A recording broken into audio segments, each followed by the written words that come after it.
First of all, thank you very much having this chat. I appreciate you giving your time, and Absolutely. I know you must be pretty busy. Not any more than you. So it's a bit surreal that everything is locked up. I mean, it is that. It's surreal, but also just frightening. I mean, because I think it's not that anybody actually knows what's going to happen next. Yeah, and you have kids, so how are they finding this? My daughter is a little stir crazy. She wants to be with her friends. My son, he's younger and he's more happy to have a parent at hand at all times, basically, etc. So for him, it's not a bad thing. But there is a full lockdown there, so they can't go out at all. Oh no, we can go out. We can walk around. There's no restriction on walking, for example, or cycling, or even driving. It's just you're not supposed to get together with more than I don't know, some number of people. Before I start, I've got a curiosity. Yeah. You got the Nobel Prize. Were you expecting it, or was it did it come out of the blue completely? Completely came out of the blue. It was not. I mean, I think that it's one of these things that if you spend time worrying about it, you could obsess a lot. Yes. And I'm reasonably good at not obsessing about things that don't have an immediate impact on my life. So I had no premonition or expectation or thought about it. It was completely a surprise. I mean, it was quite a big deal for us in India. We you made us quite proud of. Thank you, but I mean, it's a big deal. I wasn't saying it's not a big deal. I just think that you can obsess about it, but it's not that there is a process for it that is understood by anybody. So whatever, anything can happen. So one of the main things I wanted to discuss with you is the impact of COVID and the lockdown and the economic devastation on our poor people, and how we should be thinking about it. I mean, we've had in India for some time a policy framework, particularly when we were in the UPA, of providing a sort of a floor for poor people, Narega, right to food, etc. And now a lot of that work is going to sort of fall by the wayside because we have this disease coming, and millions and millions of people are going to fall back into poverty. So this is something. I mean, how should one think about this? Right. So I think that these are kind of separable in my view, in the sense that I think that the real problem in the very short run is that these, I think, more good policies put in place by the UPA are inadequate. And the government, in a sense, absolutely embraced them. I mean, it was not that there was a particular partisan disagreement there. There was very clear that the UPA instruments will be used for doing whatever it is. I think what is harder to wrap one's head around is what do you do about the people who are not covered by that? And that's a lot of people, the migrants in particular. One of the ideas that was mooted, I think, in the last years of the UPA, but also embraced by the current government, was the idea that the Aadhar would be made national and therefore would be used for PDS and other things. So the Aadhar-based claims on PDS would be eligible. You would be eligible for it wherever you are. And that would have been wonderful to have that right now. Sort of looking back, I would say that would have saved a lot of misery, because I think a lot of people would have then gone to the local ration shop and said, here's my Aadhar. I'm eligible for PDS. I'm collecting PDS in Mumbai, even though my family resides in Malda or Darbhanga or whatever. That's my claim. And so I think the fact that that didn't happen means that there's a bunch of people for whom there isn't really a system. And they are eligible to NREGA because they are in Bombay, and there's no NREGA in Bombay. They're not eligible for PDS because they're not actually residents. Part of the problem in the very short run is that the conceptualization of the welfare structure was based on the idea that anybody who's really not in where they're supposed to be is actually working and is earning an income, and therefore we don't have to worry about them. And that's what's collapsed. And then the question of poverty, it's not obvious to me that if the economy revives, there needs to be a durable effect on poverty. The real concerns are, will the economy revive?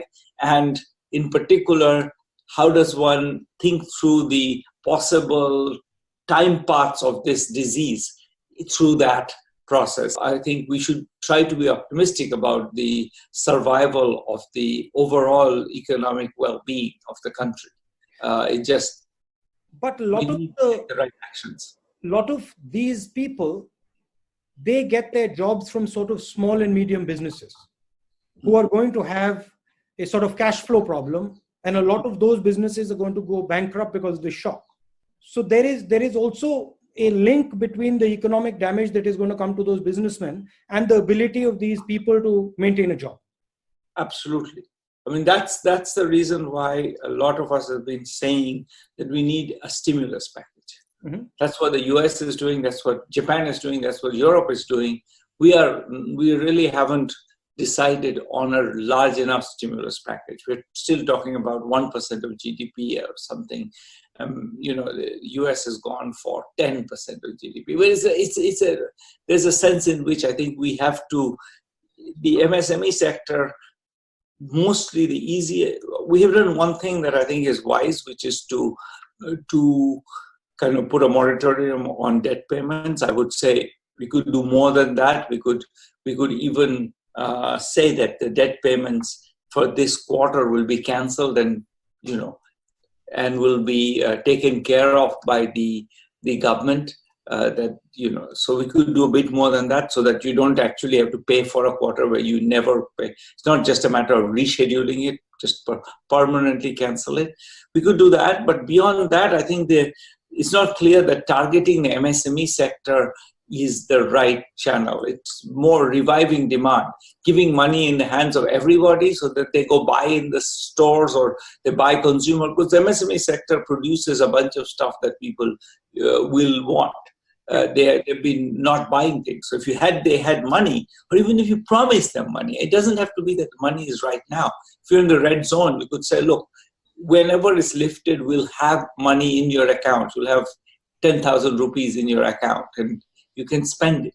I think spending is the easiest way to revive the economy, because then the MSME people, they get money, they spend it. It sort of has the usual Keynesian chain reaction. So we are talking about some version of NYAY, or a direct cash transfer to the poorest people. Absolutely, a direct cash transfer. Whether it's to the poorest people, that's more debatable. I would argue for a broader, because I think targeting is extremely costly. Yeah, you try to target in this mess. You try to target and figure out who's become poor after their shop was shut for 6 weeks. I don't know how we figure this out. I wouldn't try to figure it out. I would say, bottom 60% of the population, we give them some money. Nothing bad will happen, in my view. That if we gave them some money, well, some of them will not need it, but fine, they'll spend it. And if they spend it, that will have stimulus effect. So the only place where maybe I'm more aggressive than you are in that sentence is that I think I would go beyond the poorest people. So you're talking for a massive priming of the pump upfront. So you start up the demand as soon as possible. Yeah, I'm absolutely saying that. I've been saying that for a while, actually. Even before this happened, I've been saying that we have a demand problem. Now we have going to have a bigger demand problem, because it's the usual thing.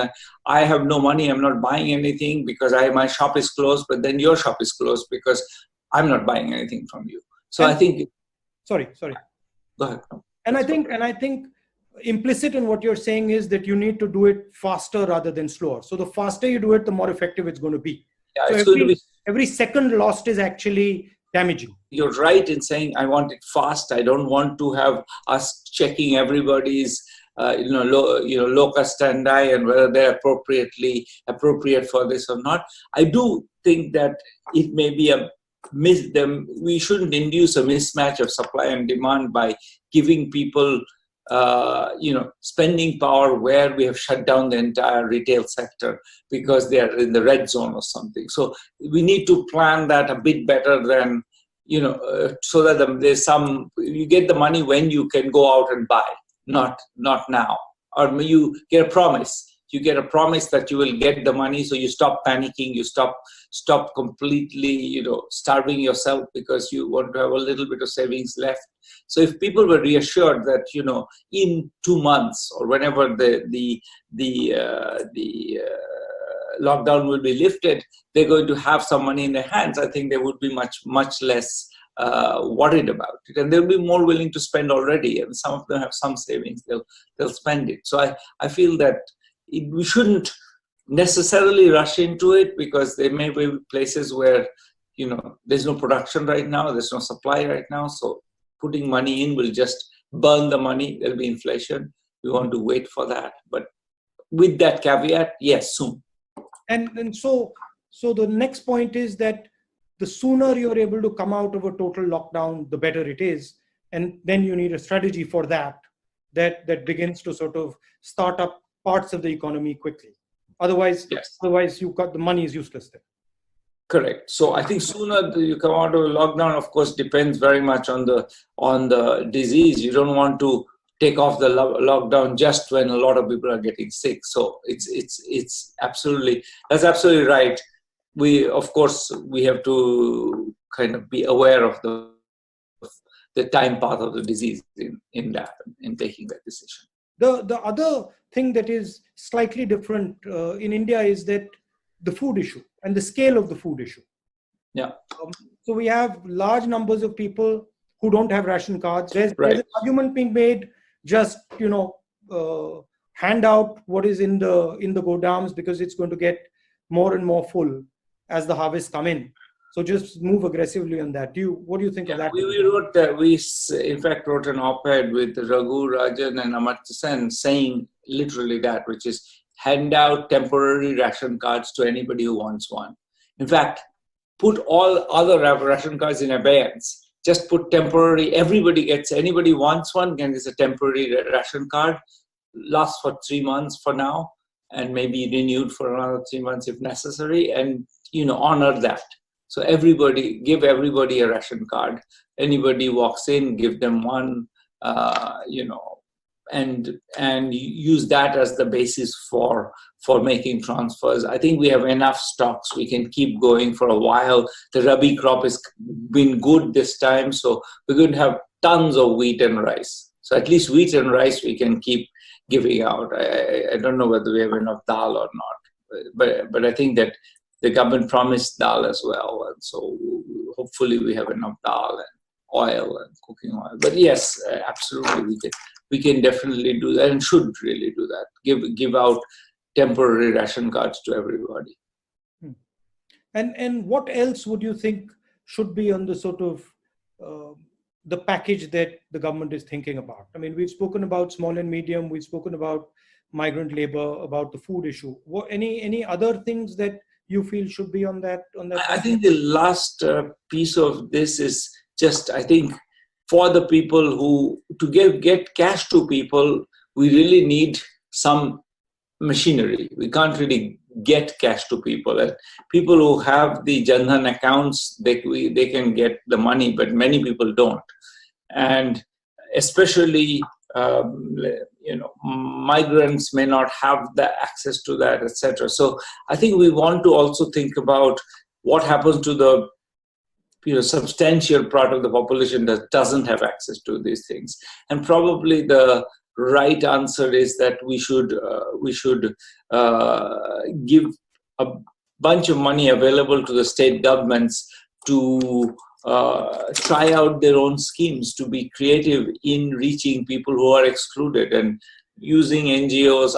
I think that we have to be willing to take some amount of, mistargeting, malfeasance. Some money will be stolen, but I think if we sit on our hands and say that we don't want to do anything that's going to possibly go wrong, then I think we'll make sure it goes wrong in a sense.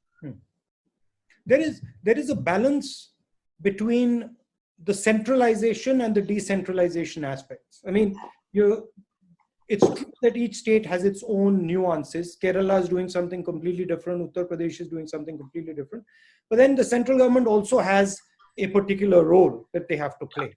And there's a tension I can see between these two ideas. You're completely right that this is a tension, and clearly the migrant movement question cannot be handled by a state government. It's a little bit odd that it is being handled so much bilaterally that, in a sense, I feel that that's a problem, because this is a place where you don't want to decentralize, because you want to actually aggregate the information. If this is a population of people who are very infected, you don't want them to be moving through the whole country. And so I feel that that's a place where we should have tested people before they're allowed to board a train or something. Yeah.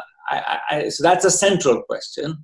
Yeah. That's something that only a federal government can do, is tell the government of UP that you cannot just bring your migrants home. Conversely, I think the question of how to serve migrants in Bombay city is the Maharashtra government's problem, and or the Bombay city municipality's problem. And you can't have the federal government resolving that. So I think that you're exactly right. But I mean, what's your thought on that? Right now, it seems like we are sort of it seems like it's something that can't possibly be resolved. In the longer run, I think we need to think of, institutions which are more robust in that way. But right now, I don't see what we can do about it. I mean, I feel that you have to create option value. So decentralizing as much of it as possible, which they can handle at the local level, is, in my view, a good thing. So the tendency should be to sort of parcel out things that can be managed at the district level and at the state level. Of course, there are some things that, district magistrates can't decide about airlines and about, railways and stuff. So I feel that the big decisions should be national. And then even on the lockdown front, leeway should be given to the states. That is, if you want to lock down, you want to understand the nature of your lockdown, you please do your lockdown. So you give option value to the state, and the state can say, okay, actually, I'll do this and I won't do that. And the risk sort of comes on the state, and then they manage it better. That would be how I would think about it. But I think the current government has a slightly different view. They prefer to sort of manage and see the thing and centralize the thing. I mean, there are two perspectives. I don't necessarily think one is wrong and one is right. I veer towards the decentralization. I think that's what I would have done, is announced a bunch of money available for proposing good schemes for reaching the poorest people, and let states innovate. I mean, this is really, and I think there are good NGOs in most states who can be brought into that process, and as you say, the district magistrates often have great ideas, and we might as well benefit from all of that. So, are there some experiences in other countries that you found interesting? So, I'll tell you one thing that Indonesia is doing right now. Indonesia has decided that it's going to give out, cash transfers, and it's going to give it entirely through a community decision-making process.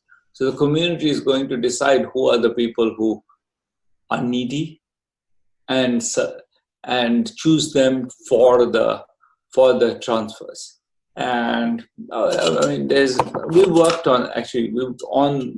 with the Indonesian government on exactly this issue many years ago, and we find that it doesn't do any worse than the centralized targeting. Is you don't get captured by special interests or anything, and in fact, what you get is people make judgments about what is appropriate in a much more locally nuanced way. In India, of so course, I think that that's an experience we could learn from. They have very much gone in the direction of using, telling the community, here's some money, give it to the ones who are the most needy. And that's probably, and in an emergency, that's a good policy for sure, I think. Because at least the community has some information that wouldn't possibly centralize. You would run into the sort of dominant caste problem, where the dominant caste would try and sort of shape that money flow.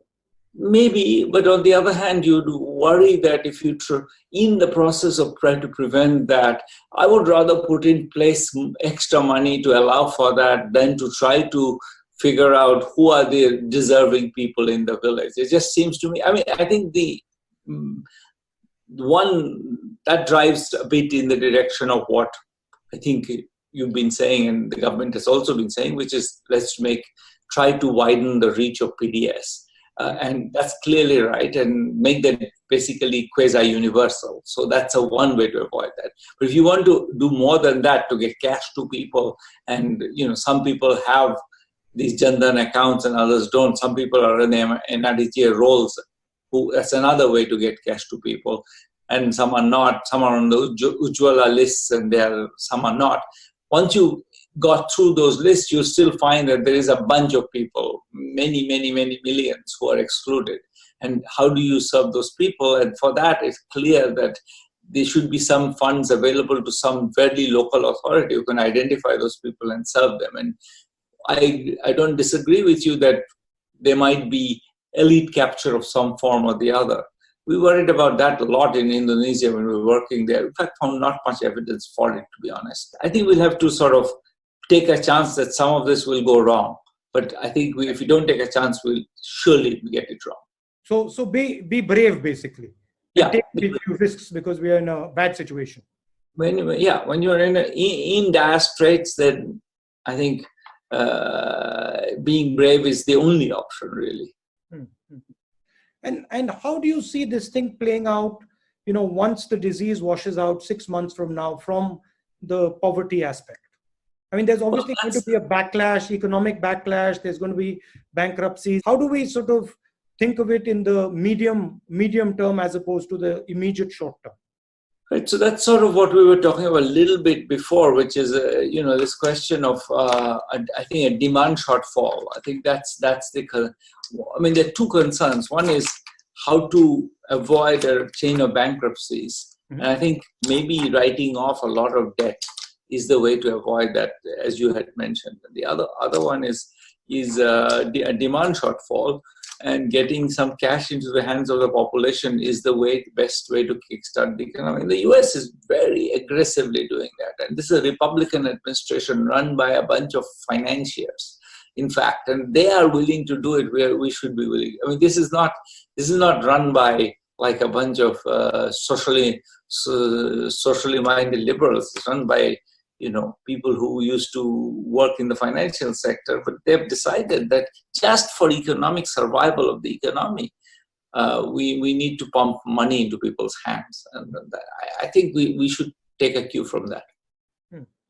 This is also changing the sort of balance of power in the world to an extent. That is also pretty clear. How do you think about that? I think that both of them are right. I'm very worried for countries like France and Italy, which especially Italy, I think, had a fairly disastrous outcome, and partly that's a result of the state being not. But the Italian state has been run by, really, not very, let's say, distinguished people for a while, and as a result, it's sort of the health system was on the last legs when this hit. The US moving much more in a nationalist direction is extremely frightening for the world, for the rise of China being a threat, but if the US starts reacting to it, it could be an extremely destabilizing threat. So I think that's a that's something to worry about a lot. The undercurrent is that strong leaders can take on this virus. What is being sold is that it requires one man to charge into, against the virus. That's really the problem. That has been disastrous, as we know. I mean, the US and Brazil are two countries which are just messing up right and left. And these are two quote unquote strong men behaving like they pretending that they understand anything, but even what they say every day is kind of laughable. So we have this, if anybody wanted to believe in the strongman theory, this is the time to disabuse themselves. Thank you very much. And thank you. That was a pleasure. Please, when you're in India, let's have a cup of tea or something. Yes, that would be lovely. Yeah. And regards to everyone at home. Yes, likewise. And take care of yourself.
First of all, thank you very much having this chat.